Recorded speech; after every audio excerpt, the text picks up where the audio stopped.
അപ്പോഴേ മറുകണ്ഠൻ ചാടി. മൂന്നാമത്തെ ഖണ്ഡമായി. ഇനി നാലാമത്തേത് സീതാ ഗർഭർ ജായേങ്ക. ഇത് വേറെ ആരുമല്ല, നമ്മുടെ റോക്കി അപ്സരയോട് പറഞ്ഞ ഡയലോഗാണ്. അപ്സര ഫുഡ് കഴിച്ചുകൊണ്ടിരിക്കുകയാണ്. നമ്മുടെ റോക്കിയുടെ തഗ്ഗുകൾ ബിഗ് ബോസ് വീട്ടിൽ തുടർന്നു കൊണ്ടേയിരിക്കുകയാണ്. ഇന്നലെ ഋഷിയെ അപ്സര നോമിനേറ്റ് ചെയ്ത സമയത്ത് തന്നെ റോക്കി പറയുന്നുണ്ടായിരുന്നു, കൂടെ നിന്ന് കാലുവാരി എന്ന് പറഞ്ഞിട്ട് മുഖത്തടിച്ച പോലെ അപ്സരക്കിട്ട് നല്ല രീതിയിൽ തന്നെ റോക്കി പറയുന്നുണ്ടായിരുന്നു. ഇന്നലത്തതിന്റെ തുടർച്ചയായിട്ടാണ് റോക്കി ഇന്ന് അപ്സരയോട് ഈ കാര്യങ്ങളൊക്കെ പറയുന്നത്.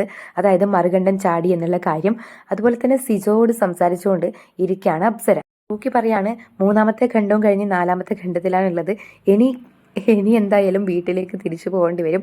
ഇനി അടുത്തത് വീട്ടിലേക്കാണ് എന്ന് പറഞ്ഞിട്ട് റോക്കി അവിടെ എന്തൊക്കെയോ പറയുന്നുണ്ട്. അപ്സര പറയുന്നത്, ചേട്ടൻ എന്നെപ്പറ്റി എന്താണോ വിചാരിച്ചു വെച്ചേക്കുന്നത് അത് അങ്ങനെ തന്നെ വിചാരിച്ചു, അത് അങ്ങനെ തന്നെ നിന്നോട്ടെ എന്നാണ് അപ്സര മറുപടിയായിട്ട് പറയുന്നത്. ഇന്നലെ തൊട്ട് തന്നെ റോക്കി നമ്മുടെ അപ്സരനെ ചൊറിയാൻ തുടങ്ങിയിട്ടുണ്ട്. റോക്കിക്ക് റോക്കിയുടേതായ ഗെയിമും കാര്യങ്ങളൊക്കെ അതിനുണ്ട്. റോക്കിയുടെ ഗെയിം ആണെങ്കിൽ അടിപൊളിയായിട്ടാണ് ആളത് കൊണ്ടുപോകുന്നത്. കാരണം ഉള്ള കാര്യങ്ങൾ പോസിറ്റീവാണോ നെഗറ്റീവാണോ നോക്കാതെ എന്താണെന്ന് വെച്ചാൽ തുറന്നു പറഞ്ഞ് അത് മുഖത്ത് നോക്കി പറയാനുള്ള ഒരു കഴിവുണ്ട് റോക്കിക്ക്. അതുപോലെ തന്നെയാണ് അപ്സരയും നല്ല രീതിയിൽ മുഖത്ത് നോക്കി അങ്ങോട്ടും ഇങ്ങോട്ടും തഗ്ഗുകൾ രണ്ടുപേരും അടിക്കുന്നുണ്ട്. അപ്പോൾ അത് അവർ രണ്ടുപേരുടെയും കഴിവാണ്. അവിടെ നിൽക്കാനുള്ളൊരു എന്താ പറയുക, നമ്മൾ അങ്ങോട്ടും ഇങ്ങോട്ടും ശബ്ദം ഉയർത്തി പോയിന്റുകൾ, വാലിഡ് ആയിട്ടുള്ള പോയിന്റുകൾ പറയാനുള്ള കഴിവ് എന്ന് പറയുന്നതും അതാണ് ബിഗ് ബോസ് ഹൗസിൽ ആദ്യം വേണ്ടത്. അത് ഇവർക്ക് രണ്ടു പേർക്കും ഉണ്ട്. റോക്കി എന്ന് പറഞ്ഞാൽ മുഖത്ത് നോക്കാതെ, അല്ലെങ്കിൽ മുഖം നോക്കാതെ അഭിപ്രായം പറയണ ഒരാളാണ്. അതുപോലെ അപ്സരയാണെങ്കിലും മുരുളയ്ക്ക് ഉപ്പേരി പോലെ തന്നെ തഗ്ഗുകളും കാര്യങ്ങളൊക്കെ അടിക്കുന്നുണ്ട്. അപ്പം നാളെ അല്ലെങ്കിൽ ഇനി വരുന്ന ദിവസങ്ങളിൽ ഇവർ തമ്മിൽ ഒരു ഫൈറ്റ് കാണാനുള്ള ഒരു ഇത് ഉണ്ടാവാൻ ചാൻസ് ഉണ്ട്. കാരണം ഇങ്ങനെ ഓൾറെഡി ഗെയിം ഉണ്ട് അവിടെ, അതിനുള്ളിൽ ഒരു ഗെയിം റോക്കിക്കുണ്ട്. ആ ഗെയിമിൻ്റെ മുന്നിൽ എന്തായാലും അപ്സരയും ഓപ്പോസിറ്റ് ആയിട്ട് നല്ല രീതിയിൽ പോയിന്റുകൾ പറഞ്ഞ് അല്ലെങ്കിൽ തഗ്ഗുകൾ അടിച്ച് ആ ഒരു രീതിയിലാണ് നിൽക്കുന്നത്.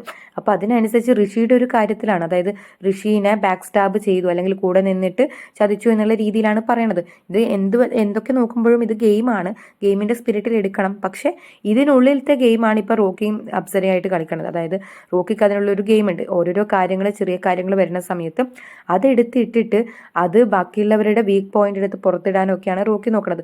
റോക്കിക്ക് എല്ലാത്തിനും അതിൻ്റെതായ ഒരു റീസണും കാര്യങ്ങളും ഉണ്ട്. അതൊരിക്കലും എന്താ പറയുക, മറ്റുള്ളവരുടെ മുൻപിൽ മറ്റുള്ളവരുടെ ഇമോഷൻസ് കാണിച്ചിട്ട് റോക്കിന് ഒരിക്കലും മുൻപിൽ തളർത്താൻ പറ്റത്തില്ല. ജാസ്മിന്റെ കേസിൽ നമ്മൾ കണ്ടതാണ്. 2 ദിവസത്തെ ടൈം തരുമോ എന്ന് ചോദിച്ച് കാല് പിടിക്കാന്ന് പറഞ്ഞപ്പോൾ തന്നെ റോക്കി പറഞ്ഞിട്ടുണ്ടായിരുന്നു, നിന്റെ ഡ്രാമ എൻ്റെ മുൻപിൽ വേണ്ട, നിന്റെ ഫാമിലി മാറ്റർ ആണ്, അതെന്നെ ബാധിക്കുന്ന കാര്യമല്ല എന്ന് ഉറച്ച ശബ്ദത്തോടു കൂടി സംസാരിച്ചിട്ടുണ്ടായിരുന്നു. അത് പ്രേക്ഷകർ പറയാൻ ആഗ്രഹിച്ച കാര്യമായിരുന്നു. അതായത് ഒരാൾക്ക് വേണ്ടിയിട്ട്, ഒരാൾ ഇമോഷണലി ഓക്കെ അല്ല എന്ന് വിചാരിച്ചിട്ട് ബാക്കിയുള്ളവർ ഗെയിം നിർത്തിവെക്കണം 2 ദിവസത്തേക്ക് എന്ന് പറഞ്ഞാൽ അതൊരിക്കലും അക്സെപ്റ്റബിൾ ആയ കാര്യമല്ല. അതെന്തായാലും റോക്കി അതിന് കറക്റ്റായ മറുപടി കൊടുത്തിട്ടുണ്ടായിരുന്നു. അപ്പോൾ എന്തായാലും ഇനി വരുന്ന ദിവസങ്ങളിൽ കുറേയേറെ കാര്യങ്ങൾ കാണാനുണ്ട്, കുറേ ഫൈറ്റുകൾ വരുന്നുണ്ട്. റോക്കി എന്തായാലും വിട്ടുകൊടുക്കാൻ തയ്യാറല്ല. എന്തായാലും ചാനൽ ആദ്യമായിട്ട് കാണുന്നവരാണെങ്കിൽ സബ്സ്ക്രൈബ് ചെയ്യുക, ലൈക്ക് ചെയ്യുക, കമൻറ്റ് ചെയ്യുക നിങ്ങളുടെ അഭിപ്രായങ്ങൾ. അതുപോലെ പുതിയ ലൈവ് അപ്ഡേറ്റ്സും കാര്യങ്ങളായിട്ട് നമ്മൾ അടുത്ത വീഡിയോ ആയിട്ട് വരും.